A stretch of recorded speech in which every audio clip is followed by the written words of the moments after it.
Donc ce qui est dans cet essai, c'est un visage de Jean Giono qui est totalement différent de celui auquel on est habitué. On a normalement un Giono dont on connaît la nature, enfin la joie de vivre, tout le panthéisme, la description des montagnes, la description des paysans, mais là c'est pas ça du tout en fait. En fait, chez Giono, il y a véritablement deux manières, c'est ce qu'on appelle deux manières. La première, c'est justement tout ce qui concerne la mise en relief de la nature, de la beauté du monde, de la joie, que ma joie demeure, les vraies richesses, etc. Et la deuxième, c'est justement une manière, en fait, une vision qu'il a eue lorsqu'il a fait déjà la Première Guerre, et ensuite après la deuxième. Et là, sa vision du monde a totalement changé. Il a pris conscience que l'homme, finalement, avait une double face, il était bifide, et que cet homme, en fait, on ne pouvait pas lui faire confiance, puisqu'il avait conduit le monde à la guerre. Et Giono est foncièrement pacifiste. Donc là, en fait, ce qu'on va essayer de vous proposer au travers des lectures de Didier, c'est cette vision de Giono telle qu'on n'a pas l'habitude de le rencontrer et qui pourtant fait partie justement de toutes les œuvres de la seconde manière. Toute œuvre littéraire est œuvre d'imagination. Cette vérité banale se trouve renouvelée dans cette importante lettre écrite par Jensen à Freud le 25 mai 1907, en réponse à une lettre de Freud. Jensen remarque que sa petite histoire est le fruit d'une impulsion soudaine qui l'a amené à mettre tout à coup de côté tout autre travail pour jeter rapidement sur le papier, en apparence sans préméditation, le début de l'histoire. Tout part donc d'un véritable passage à l'acte d'écriture qui met en branle un processus de fantasmation, fantasieren, le fantasmer, comme activité inconsciente. L'auteur doit alors avancer, bon gré mal gré, non sur une large avenue et d'après une direction assurée, mais selon la jolie image de Jensen, sur une arête pas plus large qu'une lame de couteau, et qui plus est, non avec les ressources de l'état de veille, mais d'un pas de somnambulique. Rêveur et interprète comme l'auteur, nous saisissons déjà que chaque élément du rêve, ou plutôt du récit de rêve, car à lui seul nous avons accès,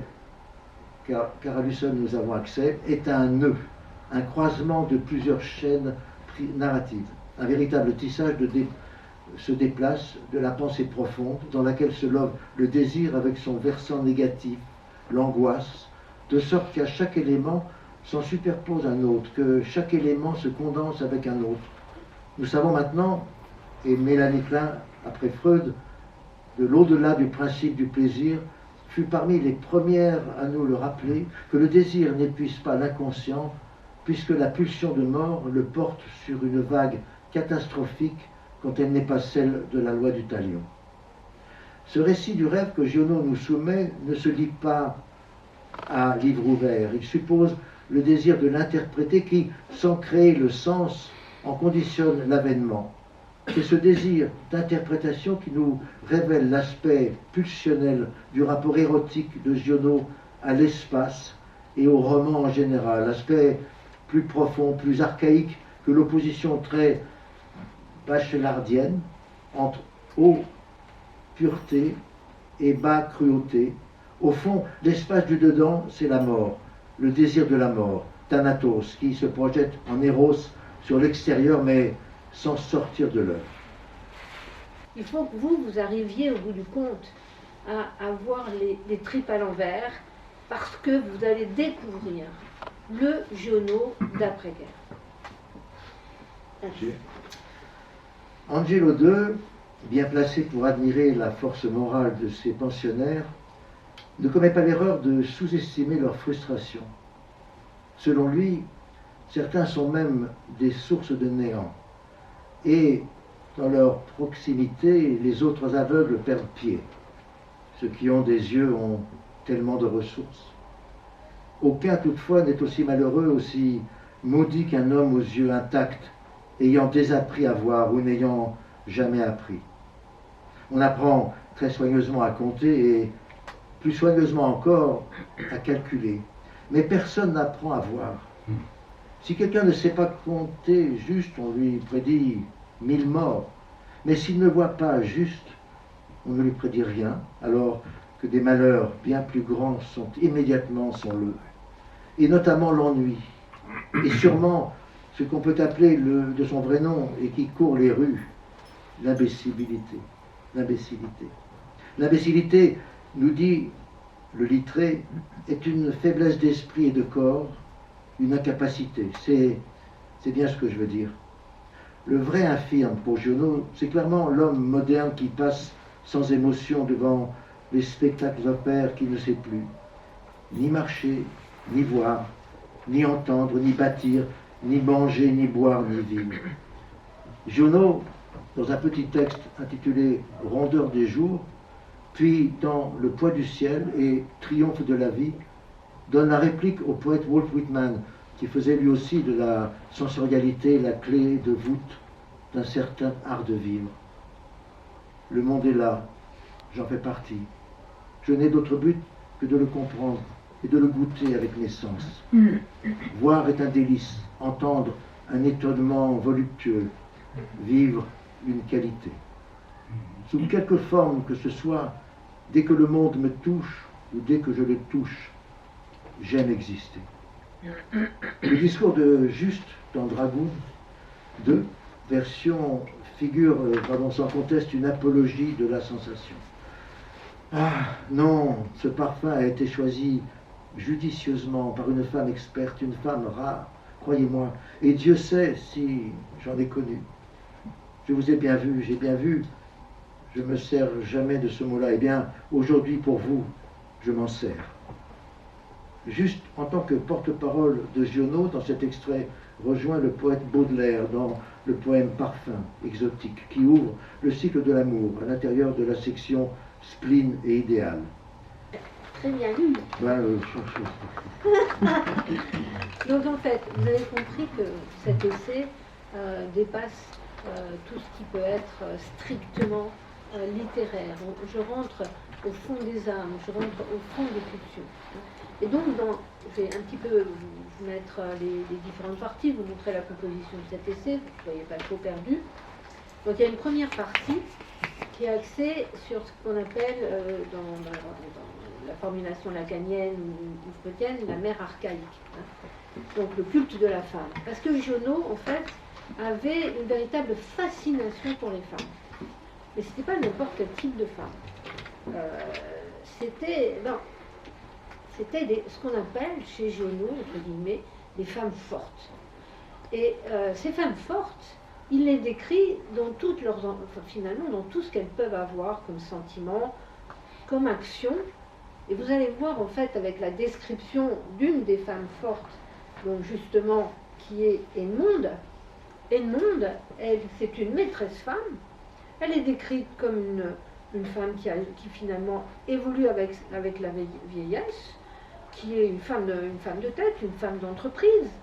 Mais Edmonde, ce que l'on sait, enfin ce que je vous dis, avec toute sa gentillesse apparente et sa rondeur, parce que les femmes gioniennes ont toutes les dimensions. Il y a des maîtresses femmes toutes fines, il y a des maîtresses femmes beaucoup plus rondes, parce que lui, il voit la femme dans l'harmonie du féminin. Il n'a pas cette notion, la femme mince, la femme... C'est les femmes, toutes les femmes, avec le corps multiple qu'elles peuvent avoir. Et Edmonde, bon, bah, elle est plutôt ronde. Mais Edmonde, c'est assez particulier, parce que cette Edmonde, elle a tué un grand nombre de ses maris, parce que tout simplement, à un moment donné de l'existence, avec elle, bah, ça ne collait pas. Ça ne collait pas. Tellement Edmonde, elle ne divorce pas, elle tue, elle liquide. Avec, et Giono, là pour le coup, ne fait pas, il décrit, c'est tout. Il ne dit pas, c'est pas bien, faut pas faire ça. Non, non, pas du tout.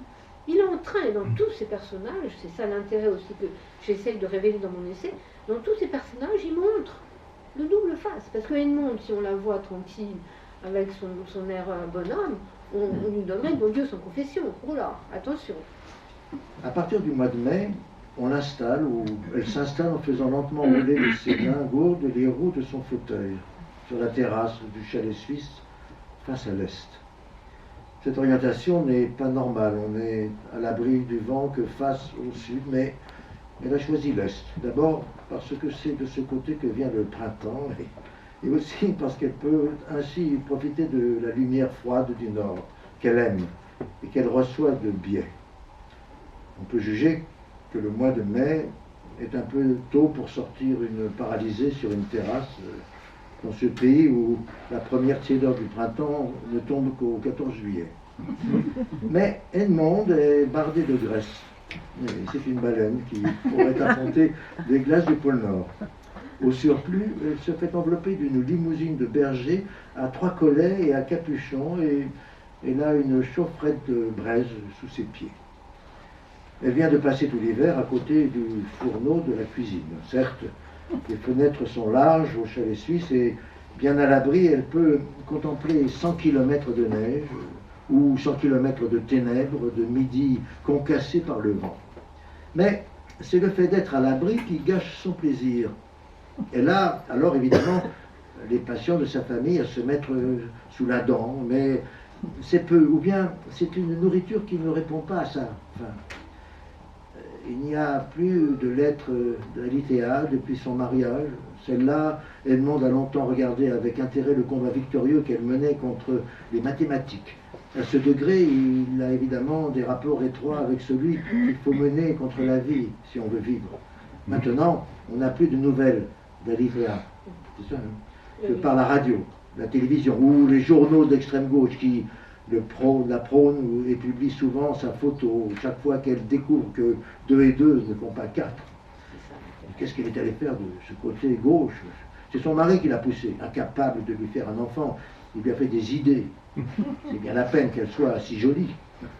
Elle avait bien besoin de s'embarrasser d'un mari. Avec ses chiffres, elle avait le pain et le couteau. Son sacrifice sa beauté en trouvant son bonheur dans les chiffres, dont on ne peut découvrir le mensonge qu'avec une extrême malice, ça se comprend, mais sacrifier sa belle jeunesse à des hauts toits de là que je m'y mette, c'est perdre son temps à jouer aux 4 coins, et ce n'est pas très passionnant à regarder. La limonadière de Carpentras est presque mieux. En voilà une qui a du fil à retordre avec son besoin de romanesque. Elle n'est pas plutôt partie vers des forêts enchantées que le téléphone sonne. C'est son banquier qui lui annonce un gain formidable sur les dernières actions achetées, des distributions d'actions gratuites, mais enfin tout. Il faut rentrer. Son Patrick et sa Ghislaine sont des cancres béats, qu'on a beau pérer des végétations. Son mari grossit mal, il pète dans sa peau, et qui n'est jamais arrivé à Edmond, 3 fois plus grosse que lui, mais sur laquelle la peau a toujours été ajustée avec souplesse. Oui, il est beaucoup plus intéressant de se demander comment la limonadière va bien pouvoir faire pour transformer les augmentations de capital en bonheur, pendant qu'ici, autour du chalet suisse, se déchaîne l'hiver avec son ciel de charbon, sa neige noire à perte de vue, son vent brutal. Reste Rachel. Tous les soirs, Siméon, chien-loup, vient voir celle qu'il aime. Cette comédie maintenant dure depuis 10 ans. Le temps peut-être ce qu'il est, à heure fixe, la porte s'ouvre, le vent s'engouffre, dépose Siméon, chien-loup, dans la cuisine du chalet suisse. Bourrasque, orage, tempête, cyclone, corne de la perdition. Il s'en fout, il arrive, chose curieuse, il arrive à pied. Il a pourtant 3 voitures, dont 2 vieilles, mais 3 voitures néanmoins. Et comptant la Jeep qui sert au ravitaillement des bergers, la Ford qui date de l'ancêtre, mais fait encore des étincelles, et une Peugeot toute neuve. Admettons qu'il ne veuille pas salir sa Peugeot, les chemins sont mauvais, mais la Ford, et de toute façon la Jeep, il y a quand même 12 km de chez Siméon au chalet suisse. Edmond a soupçonné qu'il y avait là-dessous quelque chose qui valait la peine d'être découvert. Patiemment, pendant 2 ou 3 hivers, elle s'est arrangée chaque soir pour être seule, un instant avec Siméon, chien-loup. Et petit à petit, d'un mot à l'autre, elle lui a tiré les verres du nez. Elle en a été éblouie. Il ne faut jamais désespérer des enfants. Voyez cette Rachel, on ne peut pas dire qu'elle soit très belle. Pourtant, savez-vous pourquoi Siméon, chien-loup, vient à pied? Pourquoi pendant 12 kilomètres de chemin scabreux sur le plateau où rugit la rage de l'hiver, il fait front pour moi? C'est qu'en prenant le tour, ce serait si court, ce serait si aisé, qu'il n'aurait pas l'impression de venir voir celle qu'il aime, tandis qu'en faisant 12 kilomètres chaque soir dans des ténèbres glacées, il ne peut pas ignorer qu'il va vers quelque chose de précieux. Il a le temps de s'en rendre compte et de le savourer. Donc voilà le personnage, je ne sais pas si vous avez un petit peu perçu en fait le personnage d'Edmond. En fait, Edmond fait partie, dans ce que j'écrime dans l'essai, des monstres féminins. Hein, parce qu'elle trône, elle est sur sa chaise percée à la fin de sa vie. Mais malgré tout, tous les enfants sont autour d'elle, aux petits soins, tout le monde est à plat ventre. Elle est là, peinard, elle s'en fiche d'être entourée. D'ailleurs, ça, ce qu'elle considère comme sa graisse, elle a la peau fine, elle est belle. Ensuite, deuxième partie, les monstres dans l'imaginaire gionien, et donc là, on a des monstres de toutes sortes, mais on a surtout des êtres hybrides, des androgynes, et notamment des frères qui sont androgynes d'une certaine façon, notamment un qui, comme par hasard, s'appelle Ange, parce que est-ce que l'on connaît le sexe des anges? Et donc cet ange-là, il est androgyne, il est tellement beau, et il va être aussi l'objet finalement de quelque chose, d'une dérive monstrueuse de la part de son frère, puisqu'ils vont s'entretuer. C'est les Jasons, ils s'appellent les Jasons, comme par hasard, les deux Jasons. Parce que le frère, ange magnifique, dont il est totalement tombé amoureux, clairement, on le voit dans la description, finalement lui échappe, parce que cet ange va prendre le pas sur lui. Seulement, comme avec Edmond, quand ça dérange, on liquide. C'est pas le souci. On ne s'embrasse pas, quoi. Bon, avec les Jasons, il va liquider son frère. Vous allez voir, il y a un passage relativement complexe, parce qu'il est tombé amoureux de ce frère. Cette beauté angélique. Mais à un moment donné, dans un combat qui va les conduire à la mort, l'un comme l'autre, parce que lui va tuer son frère, et il va, d'une certaine façon, se laisser mourir de la vie d'Hygionot, de la vie qui a refusé d'aller plus loin, parce que toute la vie, en fait, de Marceau était vouée à son frère. Mais quand son frère a réussi à prendre finalement de l'étoffe, à devenir aussi fort que lui, ils se sont affrontés. Ce sont vraiment des dieux grecs. On n'est pas là, on est dans la mythologie. Ils se sont affrontés à mort. Il y en a un qui est mort et l'autre aussi. Parce qu'il n'y a pas de... Là, pour le coup, il n'y en a pas un qui résiste. Il n'y en a pas un qui gagne. Tout le monde est mort dans cette affaire. Très bien. Marceau monta la cloche neuve dans la tour du clocher sur ses épaules, comme un simple sac de farine, et du dehors par une échelle. Comme il remettait pied à terre, mon cadet enleva son manteau. « Je veux me battre avec toi, dit-il. »« Bon, dit Marceau. »« Quand ? Tout de suite. »« Où ? Ici. »« Bon, allez chercher des bottes de paille. » Ils étaient tous les deux torse nus. « Attends, dit Marceau. Tu n'as pas froid ? » ?»« Non. »« Il faut que je me souvienne de quelque chose. Il faut que ce soit régulier. Voilà. Je sais, on se salue. » Il salua son frère qui le salua. Et on dit, nous jurons qu'il n'y a entre nous ni haine particulière, ni question d'intérêt, et nous allons nous battre loyalement devant vous pour l'art de la lutte. Bien sûr, dit mon cadet. Non mais, dit Marceau, c'est la règle. On doit dire ça. Je l'ai dit. Dis-le. Mon cadet répéta. Et salue-moi encore une fois, dit Marceau. Ils se saluèrent. Ils sautaient tous ensemble en avant, puis de nouveau, ils reculaient en ouvrant leurs bras recouverts des grands pans de laine des pèlerines, comme des corbeaux battent de l'aile autour d'un mort dont ils coupent les muscles. Turcan releva son béret, baissa son cache-nez, décolla le jet de sa bouche.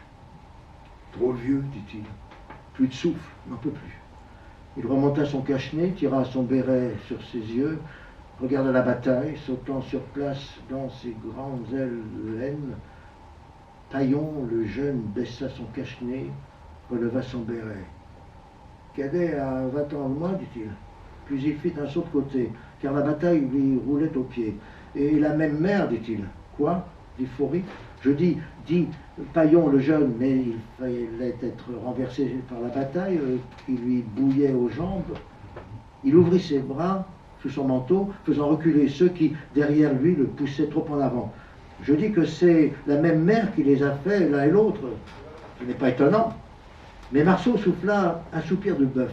Il haletait, abandonné de tout son long dans la paille. Mon cadet le maintenait renversé avec une main timide, toute tremblante, qui aurait à peine tenu une mouche. Et Marceau ne repoussait pas cette main.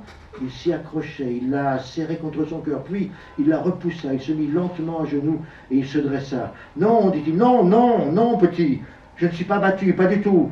C'est mon cadet, comment voulez-vous? Non? Il regarda tout le monde autour de lui. Quoi? Qu'est-ce que vous croyez? Et toi, qu'est-ce que tu dis? Comment veux-tu que je sois battu? Moi? Hein? Non! Il secoua la tête. Non, ce n'est pas possible, c'est mon cadet. Il ne faut pas, dit-il, à voix basse. Repose-toi, dit mon cadet. Respire, c'est fini. Qu'est-ce qui est fini? Où vois-tu que c'est fini? Je n'ai pas besoin de personne pour respirer. Quand mon cadet reçut le coup de botte, il était un peu de biais. Il en fut prévenu par une sorte d'avertissement du sang. Et, sous le même coup, il présenta sa hanche. La semelle ferrée y arracha un peu de velours. Et glissant, herça de tous ses clous, mais juste de la pointe, le tendre de l'entrecuisse. Mais l'esquive, une douleur écœurante, arrêta son souffle et, brusquement, pour chercher l'air. Mon cadet sauta debout comme un ressort en criant « Là !» Battu d'ivresse, il balançait pour s'écrouler de tout son long, quand, à travers la tempête rouge de ses yeux, il vit monter lentement la forme noire de Marceau qui se redressait.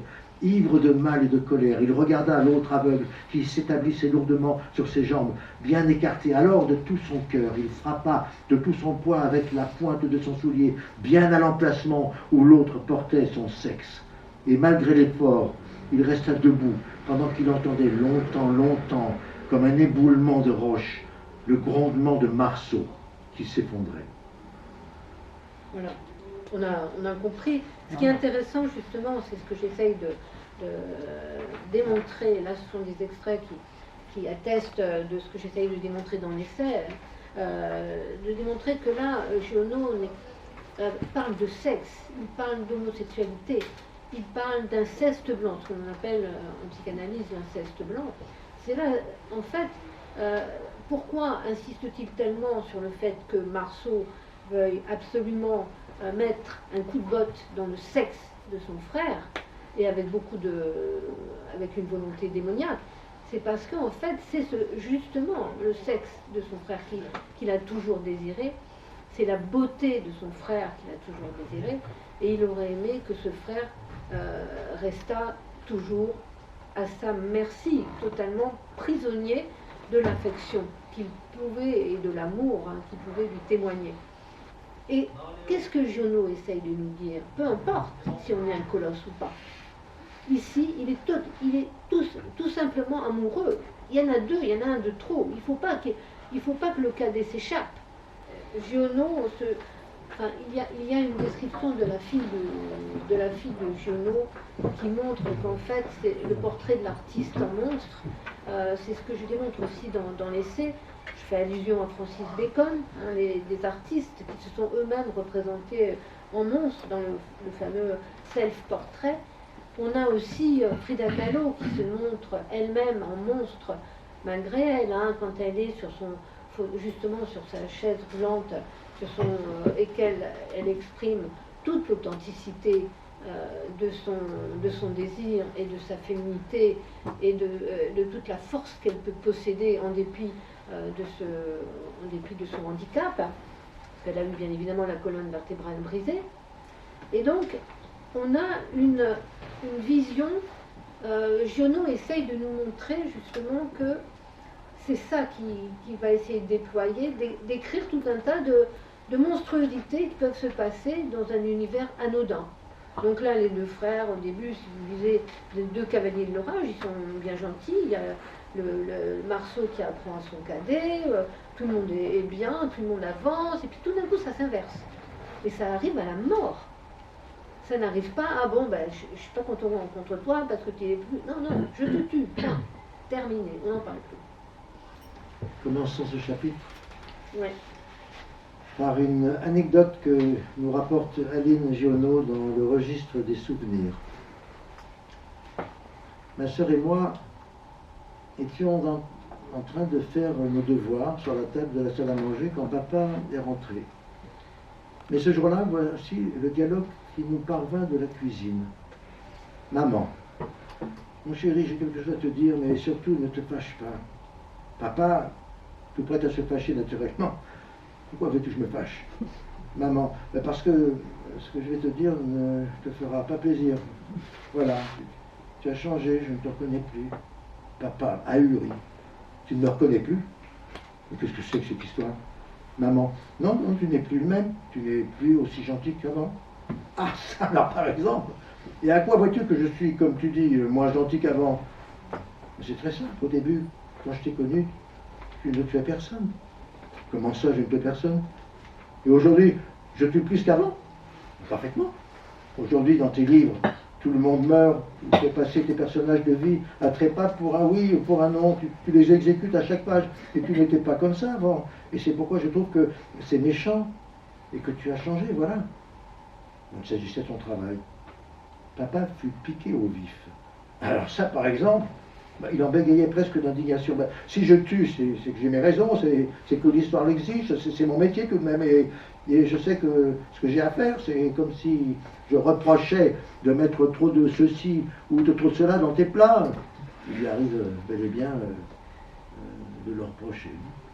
Et s'échauffant de plus en plus. D'ailleurs, ça ne regarde que moi. Et si ça me plaît, je peux en tuer 100, je peux en tuer 1000, enfin je peux en tuer 100 000. Je peux tuer tout le monde. Et tiens, puisque c'est comme ça aujourd'hui, je vais en tuer 7. Et le voilà reparti dans son bureau après avoir claqué la porte derrière lui. Donc je suis allé trouver maman dans sa cuisine. Elle tournait sa sauce d'un air triste. Il a fallu que je la console. Voyons maman, ne trouves-tu pas que papa est le plus agréable des hommes? Avec lui on s'amuse, il est toujours de bonne humeur, il ne se prend pas au sérieux, enfin, sauf quand il prétend m'aider à faire mes problèmes, mais c'est un détail. Que demander de plus, hein? C'est peut-être même parce qu'il tue tant de gens dans ses livres et qu'il est aussi gentil dans la vie. Maman a bien voulu en convenir, elle est restée quand même un peu préoccupée. Elle soupirait devant ses casseroles. Son air semblait dire « N'épousez jamais un écrivain. On sait prendre un bon jeune homme, on se retrouve marié avec un assassin. » Le soir, au souper, papa est descendu, tout souriant, de son bureau. Il est allé droit à maman, l'a prise tendrement par les épaules et lui a dit « Tu vois bien que je ne suis pas méchant. Aujourd'hui, pour te faire plaisir, je n'ai tué personne. » Donc là, vous voyez le portrait de l'artiste en monstre, mais c'est vrai que c'est sa seconde manière, parce que des gens qui mouraient autour de lui pendant la guerre de 14-18, il en a vu partout. Et ça a totalement bouleversé. Donc, ce que j'essaye de montrer, c'est ce visage de Giono qui peut être doux, mais qui peut aussi tuer. C'est ça. Toute la problématique de l'essai, c'est ça. C'est que il faut en fait regarder les gens dans toute l'attitude de leurs actes, de leurs pensées. Et donc, ce qui décrypte au travers des œuvres de la seconde manière, c'est tout ce qu'il y a derrière. Hein, on voit une femme tranquille, non, non. Vous ne savez pas qu'elle a liquidé 10 maris avant ça. On voit deux frères, deux beaux garçons, deux beaux colosses. On ne sait pas qu'ils vont s'entretuer. Mais ils ne vont pas s'entretuer comme ça d'une balle dans la tête. Ils vont s'entretuer d'une façon très viscérale, très sexuelle. Là où justement le bas blesse, au niveau du sexe, pas ailleurs. C'est pas dans la tête que ça se passe. Donc ça, c'est pour la vision en fait psychanalytique des deux cavaliers de l'orage. Giono, Artaud, Van Gogh appartiennent à une lignée de génies solitaires comme Nerval, Baudelaire, Nietzsche, Le Tréamont, pauvres, victimes d'une société exécutrice. Si Van Gogh et Artaud ont traversé l'épreuve terrible de l'échec social d'une part et la situation non moins intenable de l'asile d'autre part, Giono, quant à lui, né en 1895, fait partie de cette génération maudite qui a été successivement confronté aux deux conflits les plus meurtriers de l'histoire. Certaines nouvelles de cœur, passion, caractère, comme celle qui concerne K, transposent également des souvenirs autobiographiques liés à la Grande Guerre, et Giono a très souvent insisté sur le caractère irrémédiablement traumatisant de son expérience de la Grande Guerre. J'avais 22 ans, perdu ma croyance en moi, perdu ma grandeur. Impossible de continuer à jouer la comédie de la jeunesse. D'un seul coup, je suis devenu un vieil esclave qui ne peut même plus se raconter des contes à lui-même. Beaucoup de jeunes gens de 1939 me disent qu'ils sont désespérés. Ils ne savent pas ce que c'est qu'être désespéré. C'est ça, être désespéré.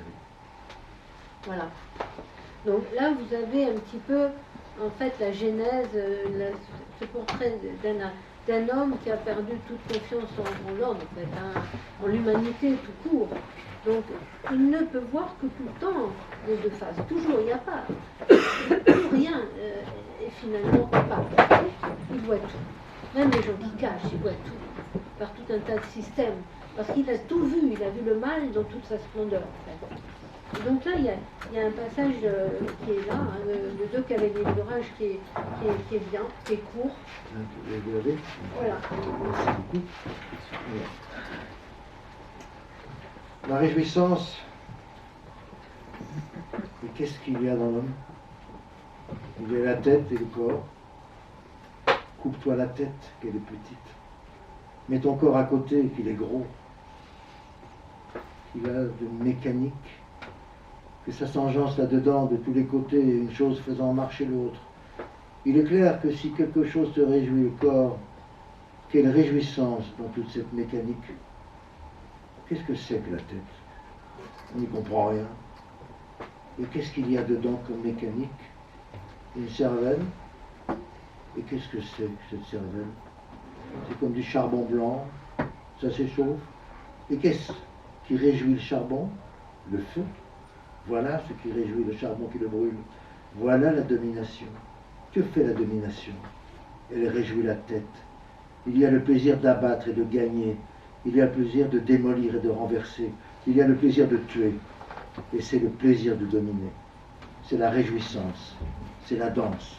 Il faudrait avoir un homme qui saigne et le montrer dans les foires. Le sang est le plus beau théâtre. Et ainsi de suite. Je vous le dis, pour pouvoir engendrer une étoile qui danse, il faut en soi-même encore avoir quelques chaos. Je vous le dis, en vous-même, il est encore quelques chaos. Malheur. Arrive le temps où de l'homme ne naîtra plus aucune étoile.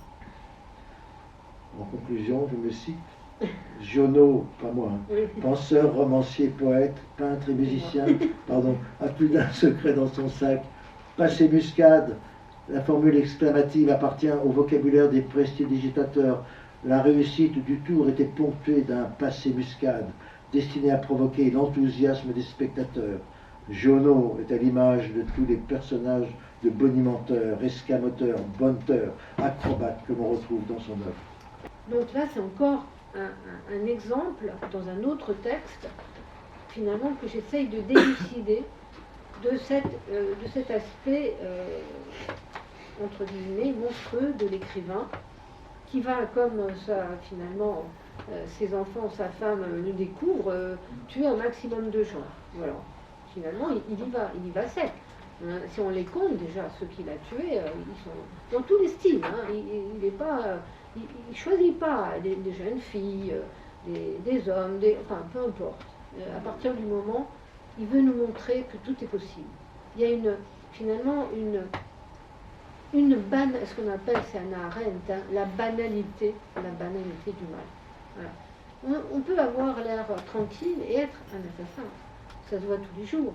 Seulement, Giono le démontre au fur et à mesure de ses textes. Et c'est ce visage de Giono, moi, que dans mon essai, j'essaye de décrire, d'essayer de vous montrer. Si Giono regarde Lemnier, et c'est ce que je démontre aussi quand je fais des comparaisons entre différents artistes, c'est Van Gogh avec son fameux champ de blé avec les corbeaux. Donc c'est la mort. Il faut jamais. Donc, je ne sais pas si vous connaissez cette toile qui est fulgurante. Hein, on a les blés, donc jaune avec ces couleurs qui tapent. Et puis au fond, on a un ciel bleu. Et puis les corbeaux qui sont là. Et un chemin qui s'arrête. Et ça, ce chemin qui s'arrête, j'en parle dans la thèse, parce que dans la thèse, dans l'essai, parce que ce chemin qui s'arrête, c'est la vie, c'est la fameuse vie de Marceau. De Marceau qui a refusé d'aller plus loin. Stop. C'est bon? Vous avez votre dose? Oui, c'est bien. Bon, j'espère que